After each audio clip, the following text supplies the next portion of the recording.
माझ्यासोबत निलेश रांके आहे. सर, आज अजित पवार आणि शरद पवारांची भेट झाली, काय वाटतं? पवार साहेबांच्या नेतृत्वाखाली या सर्व नेते मंडळींनी अनेक वर्ष काम केलं असल्यामुळे ही पवार साहेबांना भेटीसाठी येणारच ही साहजिकच आहे. पण भेट अशा वेळी झाली की ज्यावेळेस दोन विचारसरणी, एक महायुती आणि इकडे महाविकास आघाडी राजकारण आणि कौटुंबिक असे वेगवेगळे अँगल असतात. याला राजकीय कुठला संदर्भ न देता हा एक कौटुंबिक कार्यक्रम आहे. खूप चर्चा आहे, खासदार या पक्षातून त्या पक्षात जाणार. ती चर्चा असते.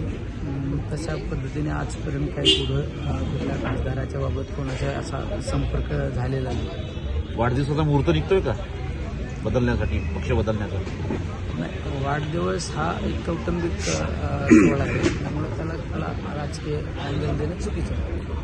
काय वाटतं, ज्या पद्धतीनं चर्चा सुरू आहे की ईव्हीएमच्या मुद्द्यावरून महाविकास आघाडी इकडे कोर्टात जाते आणि दुसरीकडे भारतीय जनता पक्ष म्हणतोय की काँग्रेस आणि हे सगळे पक्ष जे आहेत ते भ्रष्टाचाराच्या सोबत आहेत? आजपर्यंत ईव्हीएमच्या बाबतीत काही राजकीय लोकांपर्यंत चर्चा असायची, तर ती चर्चा एकदम सर्वसामान्य शेतकरी सुद्धा म्हणतो की मशीनमध्ये काही ना काही प्रॉब्लेम आहे. धन्यवाद. हे होते निलेश रांके. नवी दिल्ली प्रशांत न्यूज 18 लोकमत.